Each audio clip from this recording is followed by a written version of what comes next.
정치권 관심 뉴스 짚어보는 포커스 나이트 시간입니다. 오늘은 송영훈 국민의힘 대변인 그리고 성치훈 민주당 정책위 부의장과 함께 하겠습니다. 두 분 어서 오십시오.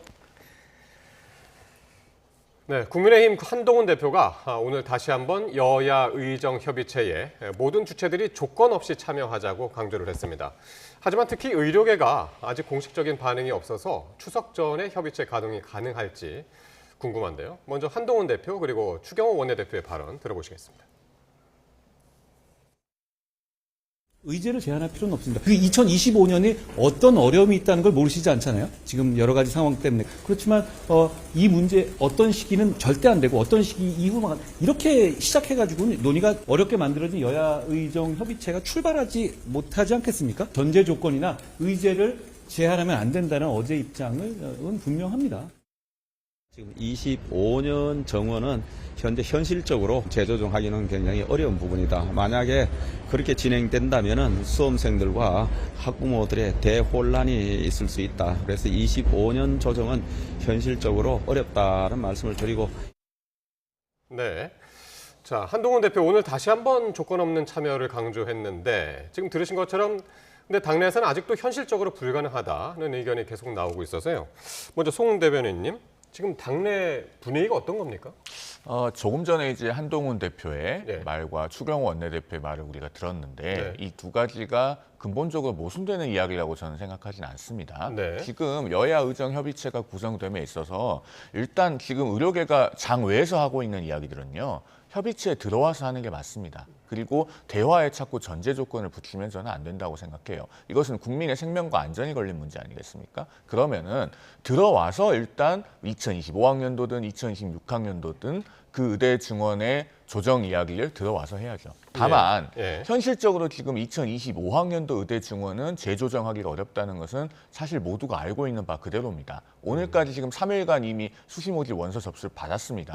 입시 절차가 이미 진행 중인 상황에서 이걸 어떻게 다시 되돌리겠습니까? 만약에 그렇게 했다가는 법원에서 집행정지 결정이 나올 가능성도 굉장히 높을 거고 국가적으로 큰 혼란이 발생할 겁니다. 그래서 현실적으로 어렵지만 들어와서 그런 이야기를 테이블에 올려놓고 한다면은 다른 부분에서 의료계의 요구 사항들이 더 반영될 수 있는 여지가 있지 않겠습니까? 그러니까 대화에 일단 전제 조건 없이 참여를 하고 거기서 모든 의제를 열어놓고 이야기하자. 한동훈 대표는 그런 이야기를 하는 겁니다. 그러니까 이제 송 대변인님은 이제 그렇게 얘기하지만 이야기 사이에 모순된 것이 없다고 이제 보시지만 대통령실에서도 여전히 2025년 정원 조정이 불가능하다는 입장을 이야기했고 그래서 조건 없이 들어와서 이야기하자라는 한동훈 대표의 제안이 이게 또 대통령실이나 여당 내에 이제 다른 지도부나 상의 없이 나온 이야기가 아닌가 그런 이야기들도 지금 계속 나오고 있어서 말이죠. 글쎄요. 제가 알고 있는 한으로는 당정은 계속 긴밀하게 소통을 하고 있고 또 한동훈 대표와 추경호 원내대표도 계속 의견 교환을 하고 있는 걸로 알고 있습니다. 그리고 내일 또 국회에서 1시부터 고위당정협의회도 열리지 않습니까? 거기서도 이 의료 현안 관련된 논의들이 있을 것으로 보이고 또 그 결과가 어떻게 발표될지도 좀 주목이 되고 그런 부분도 있습니다. 성춘 부의장께서는 야당 입장에서는 이런 지금 상황들을 어떻게 보고 계신가요? 저희는 일단 한동훈 대표의 말에 전적으로 동의를 하죠. 전제 조건을 붙이면 안 된다라는 거에 동의하는데 방금 말씀하신 것처럼 추경호 원내대표냐 대통령실은 그런 입장을 안 갖고 있는 걸로 보여지거든요. 그러니까 사실 이런 게 있습니다. 지금 그 의사협회나 의사진영 입장에서는 야당은 이 권한이 없지 않습니까? 사실 이 정부의 권한 아닙니까? 근데 정부가 지금 태도를 안 받고 있는 상황에서 한동훈 대표의 그래도 목소리에 그래도 귀를 기울여줬던 것은 대통령실 여당의 대표이기 때문에 대통령실 입장을 그래도 바꿔주지 않을까? 한동훈 대표가 말하는 것은 그래도 대통령실 그리고 정부와 얘기가 된 게 아닐까라는 그런 믿음이 있기 때문에 그래도 동의를 해주고 뭔가 참여를 하겠다는 의사를 표시를 했던 걸로 알고 있는데 근데 이렇게 추경호 원내대표나 대통령실에서 조금 다른 이야기가 나오게 된다면 의사협회들이 과연 믿고 올 수 있겠는가? 추경호 원내대표 뭐 아까 모순적인 얘기는 아니라고 하셨지만 사실 대통령실에서 가장 최초에 얘기했을 때도 사실 뭐 이거 2005년에 대해서는 건드릴 수 없는 거다 아니면은 이거를 뭐 합리적인 안을 갖고 와봐라 이런 식으로 조건을 계속 걸었었거든요. 그래서 저는 한동훈 대표가 의사협회를 조금 설득하기 위해 조금 그래도 명분을 만들어주기 위해 한 발언일 뿐이지 여당과는 아니 그 정부와는 제대로 아직 협의가 된 것으로 보이진 않는다. 그렇기 때문에 야당 입장에서는 좀 안타깝습니다. 저희도 뭐 또 힘을 보태주고 싶지만 그럴 수 없는 상황이기 때문에 지금 아직 의사협회에 100% 신뢰를 주지 못하고 있다 이렇게 말씀드릴 수 있을 것 같습니다. 그래서 이제 또 유난 갈등이 그래서 나오는 이야기입니다. 그래서 이제 며칠 전에도 한동훈 대표가 없는 상황에서 몇몇 최고위원들이 대통령하고 이제 같이 만찬을 했다는 이야기가 들려서 그런 좋지 않은 분위기가 지금까지 반영되고 있는 것이 아닌가 싶기도 합니다. 거듭 말씀드리지만 국민의 생명과 안전이 걸린 문제 아니겠습니까? 이런 중차대한 문제 앞에서 갈등을 하거나 충돌을 할 권리는 공적인 책무를 맡은 사람들 그 누구에게도 없는 겁니다. 뭐 일부 최고위원께서 이제 일요일 만찬을 가진 것, 그걸 가지고 서황설레가 있는데 뭐 잉여한 최고위원하고 뭐 한 분 정도 더 이렇게 간 걸로 보이긴 합니다만은 잉여한 최고위원은 또 이제 의대 교수 출신 아닙니까? 그러니까 의료계의 사정, 입장 이런 걸 어떻게 보면 누구보다도 잘 알 수 있는 분이고 그럼 그런 분이 또 대통령과 직접 만찬 자리에서 대화를 하면서 여러 가지 현황을 가감없이 말씀을 하셨다면 그런 것도 문제에 대한 상황 인식을 더 폭넓게 하는데 도움이 되는 측면은 있었을 것이다. 그런 말씀도 드릴 수 있을 것 같습니다. 자, 그러면 민주당 입장은 어떤지 한번 들어보죠. 조건 없는 협의체 참여에 대해서는 동의를 하시는 입장인가요? 민주당에서는? 그럼요. 그리고 조건 없는 그 협의체 참여를 해야 된다 그러면서 세 가지 또 조건을 걸긴 걸었는데 그게 일단 첫 번째가 똑같은 겁니다. 제한을 없도록 해야 된다라는 게 첫 번째였고 두 번째는 2026년도에 대해서 합리적 추계를 같이 해보자. 그리고 세 번째가 대통령의 사과와 책임자의 문책이 있어야 된다. 근데 결국 지금 여야 의정 협의체 중에서 가장 지금 미온적이고 참여를 안 하려고 하는 게 의사협회 아닙니까? 그러니까 의사의 집단 아닙니까? 그러니까 이쪽을 어떻게든 설득하기 위해서는 이 정도 조건이 있어야 되지 않겠냐는 말을 하는 거고 왜냐하면 이 의사 진영을 불러드릴 때 정부에서 계속해서 25년은 안 돼. 아니면 뭐 과학적 추론을 갖고 와. 뭐 이런 식으로 조건을 걸어버리니까 그런 것들 없이 좀 만나자는 차원에서 세 가지를 일단 선제적으로 좀 말씀을 또 드렸다라는 것이고 저희는 그 한동훈 대표나 지금 조건 없이 만나자는 거에 전혀 거부할 이유가 없다는 말씀을 다시 한번 드립니다. 알겠습니다. 지금 성추윤 부의장 말씀처럼 민주당은 정부가 내년도 의대 정원 논의를 제외하겠다는 건 사실상 의료계 참여를 원천 봉쇄하는 것이다. 그러면서 이제 세 가지를 요구했는데 직접 한번 들어보시겠습니다. 2025년도 의대 정원 조정 문제를 제한을 두고 하는 것은 의료계가 지금 참여할 수 있는 원천 봉쇄하는 거 아닌가. 말 정치가 아닌 결과 정치가 여당 정치입니다. 한동훈 대표는 용산을 찾아 대통령의 해결 의지 확답부터 받아오십시오. 자, 그러니까 지금 민주당이 요구하는 3대 요구안 첫 번째 의제 제한 없는 논의. 이건 이제 그 한동훈 대표가 얘기하는 것과 같죠. 그리고 합리적 추계를 통한 2026학년도 정원 결정. 그리고 대통령의 사과와 책임자 문책. 이렇게 있는데 그러니까 어떻게 들으셨나요? 그러니까 조건 없는 참여에 동의를 하면서 조건을 좀 거는 모양새인데. 일단은 자꾸 조건을 붙이는 모양새는 바람직해 보이진 않습니다. 그런데 이제 하나하나 뜯어보면 의제 제한이 없는 것은 국민의힘과 입장이 같아요. 그리고 합리적인 추계를 통해서 2026학년도 중원분을 결정하자라고 하는 것도 어떻게 보면 큰 차이는 없습니다. 왜냐하면 대통령께서도 합리적인 안, 더 좋은 안이 있으면 얼마든지 논의할 수 있다라고 하는 건 4월부터 말씀해 오신 거니까요. 그런데 이제 세 번째가 대통령의 사과와 책임자 문책이죠. 그런데 지금은 잘잘못을 가리는 것보다 문제 해결이 우선이 돼야 됩니다. 이재명 대표나 민주당이 저렇게 무슨 사과니 책임자 문책이니 이런 걸 앞세우는 것은 너무나 상투적이고 뻔하지 않습니까? 오히려 저런 것을 뒤로 미루고 야당 대표나 야당에서도 적극적으로 의료계를 설득해서 협의체에 참여하도록 그렇게 한다면 국민들께서 훨씬 더 반가워하시고 야당이 어떻게 보면 국민들의 마음을 얻을 수 있는 더 큰 기회가 아닐까라는 생각도 들고요. 그다음에 아까 저희가 본 그 얘기 중에서 김민석 최고위원이 뭐 대통령의 해결 의지를 받아오라 이런 이야기를 하는데 지금은 대통령실과 여당의 입장이 완벽하게 일치가 된다면 오히려 대화가 더 안 될 겁니다. 왜냐하면은 국민의힘의 스탠스는 어떻게 보면 일종의 중재자 같은 것일 수 있거든요. 그러니까 지금 의료계와 대통령실 혹은 정부가 1대1로만 대화를 한다고 하면 그 대화 자체가 성사되기 힘들 겁니다. 그런데 여야 의정 협의체가 되면서 그래도 대화의 실마리가 생긴 것은 여야가 들어가서 일종의 중재자 역할을 한다는 것이거든요. 국민의힘이 그 중재자 역할을 하려면은 완벽하게 입장이 일치되는 것도 사실은 지금 단계에서는 바람직하지 않은 측면도 오히려 있다고 볼 수 있습니다. 그러니까 민주당이 지금 세 번째로 요구했던 그 대통령 사과 책임자 문책 이게 야당이 참여할 조건은 아니죠? 그렇죠. 그러니까 결국 의사 단체를 끌어들이기 위한 조건부로 네. 내세우는 겁니다. 그리고 네. 저는 사실 여당 의원들도 이 네. 책임자에 대해서는 그냥 대놓고 경질해야 된다 아니면 본인이 책임져야 된다, 본인이 물러내야 된다 이런 말씀하시는 분들 많지 않았습니까? 네. 사실 한동훈 대표의 마음도 저희는 크게 다르지 않다고 생각합니다. 하지만 아무래도 여당의 입장이 있기 때문에 대통령의 사과나 문책을 요구하기는 어려울 겁니다. 그래서 네. 그 여당이 못하는 말을 야당이 해준 것이라고 봐야 되는 아하. 것이고 예. 오히려 그 여당이 또 이 정도까지 좀 문을 열어주면 좋은데 그 곤란한 입장에서 야당이 의사협회에게 우리가 이 정도 요구하겠다. 그러니까 들어와라고 우리가 어떤 지렛대 역할을 해주는 거거든요. 예, 근데 예, 예. 25년 이 얘기를 한 번만 더 하면은 25년 지금 이미 시작됐기 때문에 의사협회도 이거를 조정하기 어렵다는 한계는 알 겁니다. 예. 근데 지금 의사단체의 주장은 뭐냐면 25년 알고 있다시피 유해가 3,000명 되고 새로 뽑는 사람 4,500명 다 합치면 인원이 너무 많지 않습니까? 그거에 대한 뭐 교원도 새로 뽑고 하는 행정적 인프라 지원을 정부에서 해주게 되면 2026년도를 새로 논의할 때 행정적 지원 해줬고 교원도 더 뽑았으니까 늘려야 되는 것 아니냐. 이 논리에 힘이 실릴 거란 얘기예요. 그렇기 때문에 여기서 25년도를 닫고 그냥 얘기를 하면 예. 26년도 얘기도 사실상 할 수 없기 때문에 그렇기 때문에 열고 얘기하자는 게 의사단체의 얘기이기 때문에 예. 이거에 대해서 같이 좀 얘기하는 거에 대해서 대통령실이 정부가 좀 전향적으로 검토를 해주시는 예. 게 좋다라는 말씀드립니다. 근데 이제 워낙 그 응급실 의료에 대한 우려라든가 이런 것들이 있기 때문에 추석 연휴에 그래서 이제 추석 전에 이게 좀 발족이 되고 출발을 했으면 좋겠는데 오늘 한동훈 대표가 의료계에서 일부 단체라도 참여하면은 출발해야 된다 이렇게 이야기를 했거든요.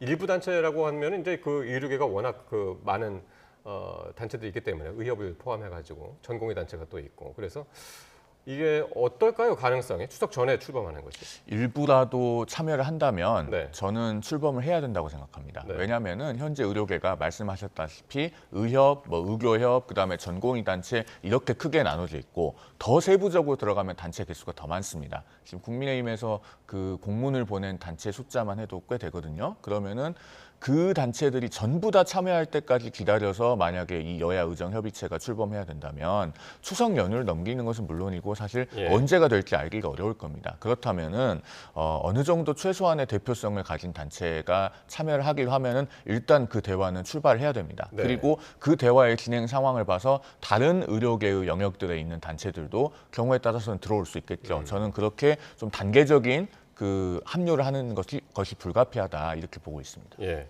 그러니까 일부 의료 단체들이 참여하는 형태로 내일 출범할 것이다라는 보도도 죄송합니다. 일부 보도도 이제 나왔었는데 변호사시니까요. 이게 만약에 이제 참여를 해서 논의를 시작했어요.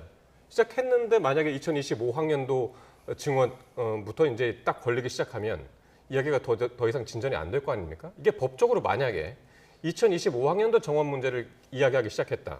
그것부터 좀 줄인다거나 아예 제로 베이스에서 다시 시작하자 하면은 법적으로 문제가 되는 게 뭡니까?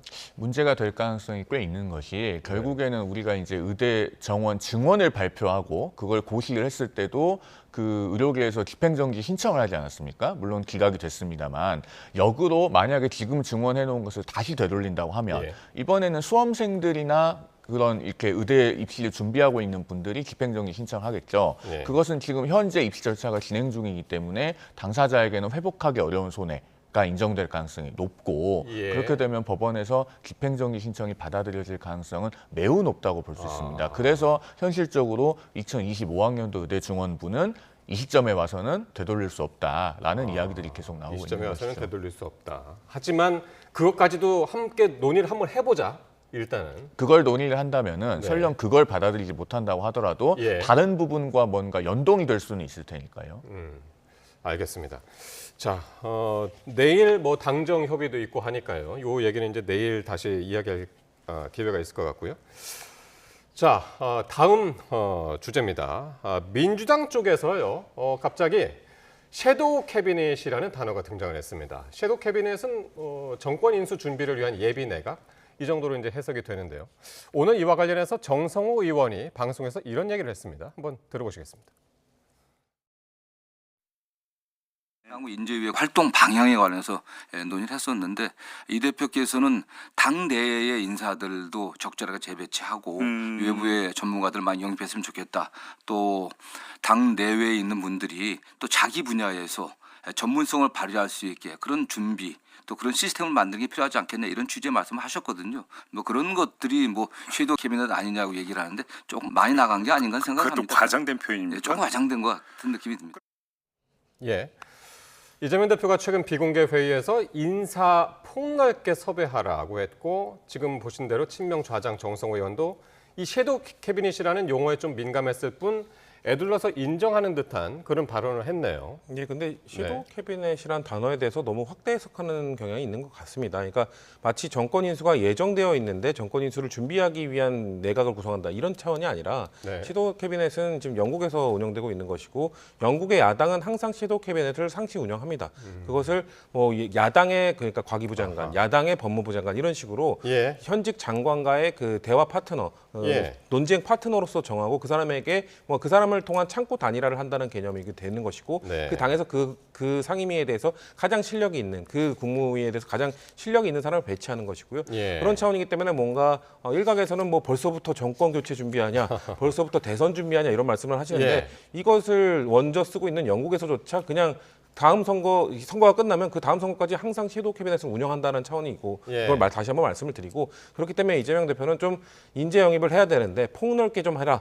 다양한 뭐 섀도우 캐비넷 정도 될 수 있을 정도로 모든 분야에 다양한 인재를 좀 구성을 해보자라는 차원으로 말씀하신 것이 예. 단어에 좀 민감하게 반응된 거 아닌가라는 예. 말씀드립니다. 그러니까 어쨌든 그 영국에서는 있지만 이제 국내에서는 지금 이제 대선이 2년 반 이상 이제 남은 상황이라 섀도우 캐비넷이라는 이제 단어가 등장했을 때는 좀 벌써 뭐 이런 반응들이 나오는 게 좀 자연스러운 것 같기도 하고요. 실제로 발표할 수는 없을 텐데요. 네. 국민들께서 보시기에는 대단히 오만한 태도로 비춰질 거라고 생각합니다. 일단 이 섀도우 캐비닛은 말씀하신 것처럼 의원 내각제 국가에 사는 거예요. 언제든지 내각이 불신임돼서 뭐 정권을 넘겨받거나 하면은 내각이 출범해야 되기 때문에 그런 예비 내각을 두고 있는데 대통령제 국가에서 더더군다나 우리나라에서 이런 섀도우 캐비닛을 두고 실제 명단이 발표된 예는 한 번도 없습니다. 그렇게 할 수 없는 이유가 이것은 과거에 박지원 의원이 2017년쯤에 아주 재미난 언급을 한번 한 적이 있는데요. 지역구에서 국회의원 선거만 해도 지역구 사무국장을 누가 맡을지 미리 발표하지 않는다는 겁니다. 왜? 한 명을 지명을 하면 나머지 4명은 절대 일을 하지 않는다. 이게 박지원 의원의 설명이에요. 그래서 예. 실제로 섀도우 캐비닛 발표는 못할 텐데 그러면 왜 이런 용어를 지금 시점에 써가면서 하는가? 대선은 말씀하신 것처럼 2년 반이나 남았는데 이재명 대표에게 오히려 당면해 있는 것은 지금 선거법 재판 1심 그리고 위증교사 사건 1심입니다. 그 두 예. 재판 중 어느 하나 혹은 둘 다에서 유죄 판결이 선고되고 본인의 정치 생명에 타격을 입힐 만한 형량이 나오더라도 예. 나의 당대표로서의 지위 나아가서 대선 후보로서의 지위에는 전혀 흔들림이 없다. 라는 것을 지금 당 내외에 미리 뭔가 과시를 하면서 확인을 받아둬야 된다는 그런 예. 조급증 내지는 다급함이 있는 것이 아닌가 하고 보여지는 것이죠. 이런 가운데 내일 이재명 대표하고 김종인 전 비대위원장이 만난다고 하더군요. 만찬이 약속이 돼 있다고 그러는데 이것도 그 인재 영입의 연장선인가? 이렇게 해석이 가능할까요? 어떻게 근데 보시나요? 우리가 익히 알고 있다시피 네. 김종인 전 위원장님은 영입되는 분이 아닙니다. 본인이 좀 선택을 하시는 분이기 때문에 네. 이분을 만나는 것 자체를 우리가 영입한다라고 표현하는 것 자체를 불쾌하실 것 같아요. 그렇기 때문에 예. 그리고 뭐 물론 여야를 넘나들고 제3정당까지 넘나드는 그런 뭐 실력을 발휘하시는 분이고 근데 김종인 전 비대위원장님께서는 보통 그 직업이 비대위원장이라는 얘기가 있을 정도로 네. 특정 정당이 좀 위기에 처했을 때 비대위 차원에서 항상 투입이 돼서 그 당을 추스리는 역할을 하시지 않았습니까? 예. 근데 지금 민주당 상황이 뭔가 뭐 비대위 체제로 갈 수 있는 상황은 아니기 때문에 그런 차원에서 그냥 김종인 전 비대위원장이 정치권의 원로로서 그냥 조언을 듣는 차원에서 만남을 주선하고 하기로 하신 걸로 알고 있습니다. 예.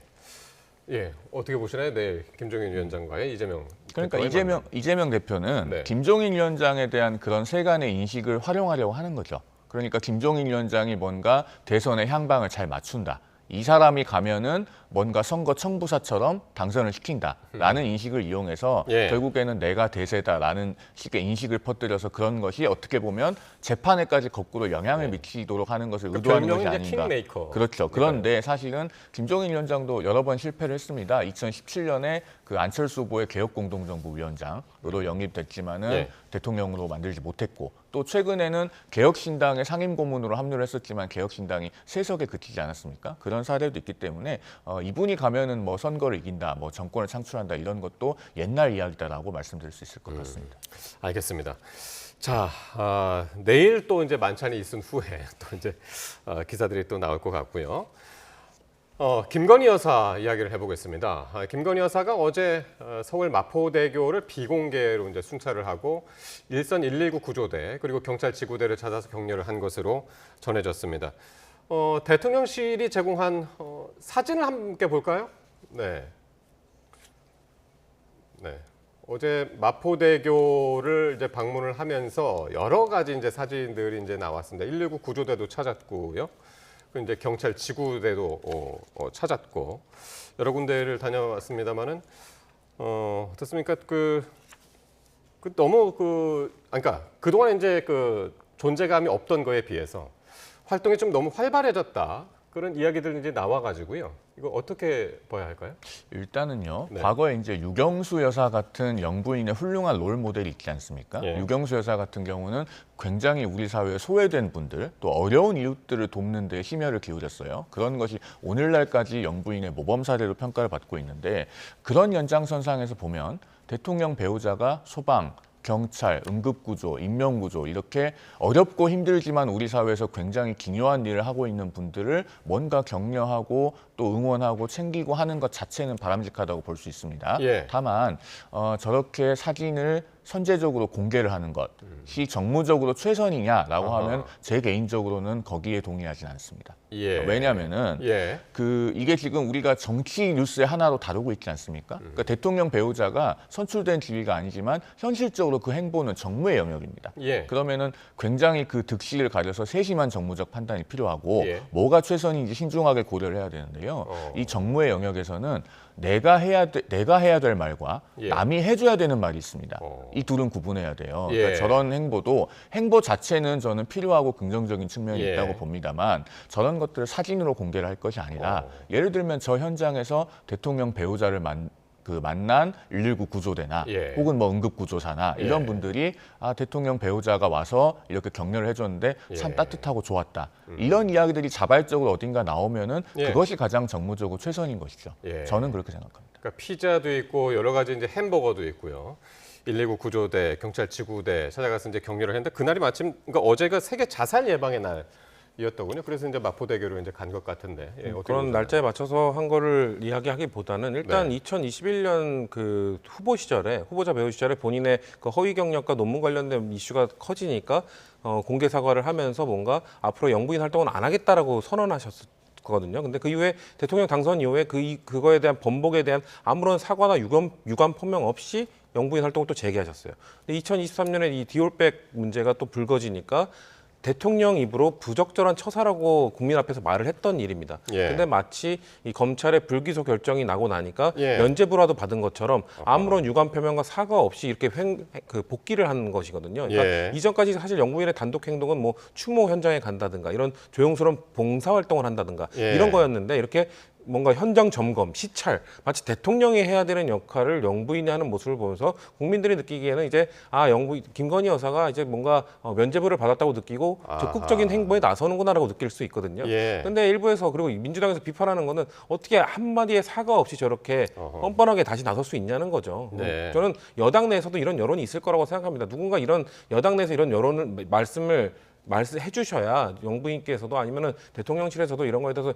유감 표명을 하지 그렇게 국민들에게 그 부적절한 처사를 해놓고도 적극적 행보를 아무 유감 표명 없이 한다는 것은 저는 예. 매우 좀 국민 눈높이에 맞지 않다는 말씀 드리고 싶습니다. 그러니까 아직 뭐 검찰이 공식적으로 최종 결론은 내리지 않았습니다만 명품 가방 관련해 가지고 수심위에서도 지금 이제 무혐의 결론을 냈고 그게 계기가 돼서 이렇게 이제 공개 행보를 활발하게 하는 것이다라고 지금 이제 보고 계신데요. 거기에 대해서는 어떤? 그게 꼭 계기가 됐는지는 알 수가 없고 예. 또 공식적으로 최종 처분은 아직 내려지지 않은 것 아니겠습니까? 네. 그런데 이제 또 추석이 목전에 있으니까 네. 아까도 제가 말씀드렸듯이 우리 사회에서 아주 중요한 역할을 수행하고 있지만 네. 평소에 잘 조명받지 못하고 있는 그런 직역을 뭔가 격려하고 응원하고 하는 것 자체는 필요한 일입니다. 네. 다만 아까도 말씀드렸듯이 그러면은 사진을 능동적으로 공개하는 것이 바람직하느냐 아니면은 그 자리에 있었던 사람들 누군가가 정말 마음에서 우러나서 네. 이런 것들이 미담으로 전해질 때 그것이 더 바람직한 것이냐는 그렇군요. 한번 좀 판단해 보면 좋을 것 같습니다. 알겠습니다. 아마 내일도 추석 앞두고 추석 인사 영상이 아마 내일 공개가 될 것 같아요. 이거 대통령하고 같이 이제 찍었다고 하니까요. 그 이야기도 한번 내일 또 할 수도 있고요. 아마 다음 기회에 또 할 수도 있겠습니다. 자, 오늘 여기까지 듣겠습니다. 송영우 국민의힘 대변인 그리고 성치훈 민주당 정책위 부의장과 함께했습니다. 두 분 고맙습니다.